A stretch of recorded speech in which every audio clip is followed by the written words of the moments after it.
Hi friends, स्वागत है आपका हमारे यूट्यूब चैनल पर। आज हम आपको कक्षा 12 हिंदी में श्रृंगार रस पढ़ाएंगे। पिछले वीडियो में हमने आपको पंचलाइट कहानी और बहादुर कहानी पढ़ा दी थी। आज हम आपको रस के बारे में बताएंगे। रस क्या है, कितने प्रकार के होते हैं, ये आपके पेपर में 2 मार्क्स के आते हैं। तो देखते हैं इसमें पहला क्या है। पहले ये जानते हैं रस कहते किसे हैं, रस होता क्या है।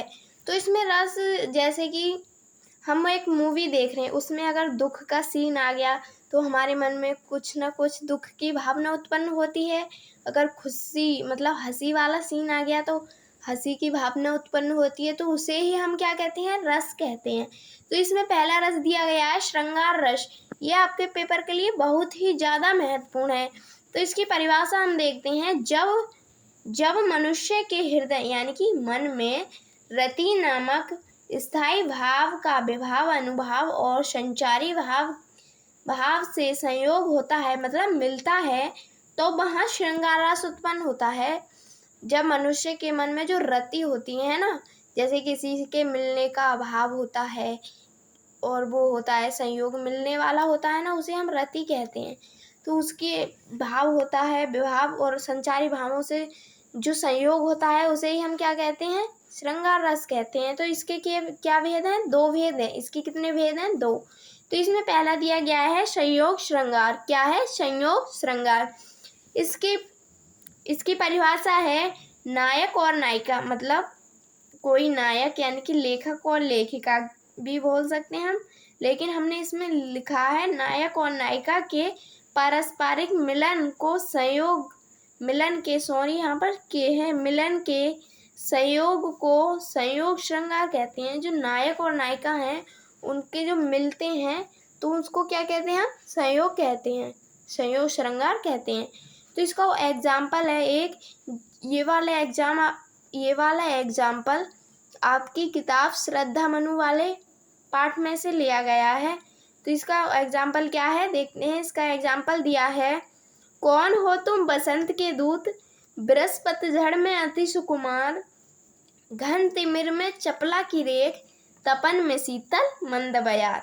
इसमें एक वो है, श्रद्धा पूछती हैं कि कौन हो तुम बसंत के दूत, जो बृहस्पति झड़ में अति सुकुमार, मतलब इस वाले दोहे में, इस वाले एग्जाम्पल में बिल्कुल सेम यही कंडीशन है। मतलब मिलते हैं, मिलने को ही इसमें ये मिल रहा है इसमें, तो इसी को ही हम क्या कहेंगे, संयोग श्रृंगार। तो इसका अगला दिया गया है वियोग श्रृंगार। क्या है, वियोग श्रृंगार। तो इसमें दिया है नायक और नायिका के मिलन का अभाव रहता है और दुख उत्पन्न होता है। जैसे कि कोई किसी से मिलने वाला होता है लेकिन वो मिलता नहीं है, तो उसकी यादों में जो दुख उत्पन्न होता है उसे ही हम क्या कहेंगे, वियोग। क्या कहेंगे, वियोग श्रृंगार कहते हैं। तो इसका एग्जाम्पल दिया गया है, मेरे प्यारे नव जलद से कंज से नेत्र वाले, जाके आए ना मधुबन से और ना भेजा संदेश, मैं रो रो के प्रिय विरह से बावली हो रही हूँ, जाके मेरे सब दुख कथा श्याम को तू सुना दे। ये वाला आपका दोहा लिया गया है पवन दूतिका में से। जो पवन दूतिका पाठ है ना आपका, उसमें से लिया गया है। इसमें राधा अपने पति यानी कि कृष्ण जी होते ना, श्याम, पवन दूतिका से बात करती हैं कि जाके मेरे जितने भी सब दुख कथा हैं वो जाकर श्याम को तुम सुना दो। ये किससे कहती है, पवन से, हवा से कहती है। तो ये आपको याद हो जाएगा। आपको ये सिर्फ 2 बार ही लिखना है। कितनी बार, 2 बार। तो हम चलते हैं अब आगे। इसमें आगे कौन सा रस दिया गया है, तो इसमें देखते हैं आगे दिया गया है। इसमें दिया गया है, अगला है करुण रस। ये वाला दुख से संबंधित है। किससे, दुख से। तो इसमें देखते हैं इसकी परिभाषा क्या है। करुण रस आप तो इसे जानते ही होंगे, जो मन में दुख की भावना उत्पन्न होती है उसे हम क्या कहते हैं, करुण रस कहते हैं। तो इसकी परिभाषा क्या है, इसकी परिभाषा दी गई है, बंधु विनाश, मतलब जो भाई है उसका विनाश, बंधु वियोग और बंधु से दूर हो जाने के बाद, द्रव नाश, और किसी से हमेशा के लिए दूर हो जाने के बाद जो मन होता है ना, उसमें जो दुख की भावना यानी कि शोक, मान लो शोक और दुख ये सेम ही होता है। शोक नामक स्थायी भाव, विभाव, अनुभाव और संचारी भावों के संयोग से जिस रस की उत्पत्ति होती है उसे हम क्या कहते हैं? करुण रस कहते हैं। जो मन में जो रस उत्पन्न होता है ना, उसे ही हम करुण रस कहते हैं। तो इसका एग्जाम्पल है, मणि खोए भुजंग सी, जननी फंसा फटक रही थी शीश, अंधी आज बनाकर मुझको न्याय किया तुमने जगदीश। ये वाला एग्जाम्पल आपके 10th क्लास का ही, मतलब एग्जाम्पल कोई सा भी हो, लेकिन एग्जाम्पल मिलना चाहिए आपके रस से। जो आप रस बताते हो ना, उससे मिलना चाहिए। ये भी चल जाएगा। और जो 12th में है ना, वो थोड़े हार्ड हैं, तो इस वजह से मैंने आपको 10th क्लास का ही दे दिया। ये वाला भी इजी है, मतलब ये आप लिख दोगे तो इससे मार्क्स आपके मिल जाएंगे। ये वाला दिया गया है, मणि खोए भुजंग सी जननी। जो श्रवण कुमार थे ना, श्रवण कुमार, आपने इसकी कहानी सुनी होगी। इनकी जो उनकी माँ थी वो अंधी थी, तो जब श्रवण कुमार मर गए थे ना, तो उनके शीश पर जो अंधी जो होती ना, फंसा फटक रही थी शीश उनकी माँ, और जो भगवान से कह रही थी, अंधी आज बनाकर मुझको न्याय किया तुमने जगदीश, मतलब तुमने मुझे अंधी बनाकर बहुत बड़ा न्याय किया है। तो या फिर आप ये वाला लिख सकते हो। अगर ये नहीं लिखना है तो आप इसमें कोई सा भी मतलब दुख भरा गाना लिख सकते हो। आप इसमें मतलब चल सब जाएगा, आपका मन है इसमें। मैंने ये वाला लिख दिया है, ये वाला लिख दिया है। आप चाहो तो ये वाला भी लिख सकते हो। मैं आपको सुना रही हूँ। ये क्या है? तेरे दर्द से दिल बाद रहा, कुछ भूल गए कुछ याद रहा, कुछ याद रहा। आप ये वाला भी सुना सकते हो और ये वाले भी सुना सकते हो। आप यहाँ पर कोई सा भी गाना रख सकते हो जो मतलब दर्द, मतलब शोक उत्पन्न करता है, वो वाला।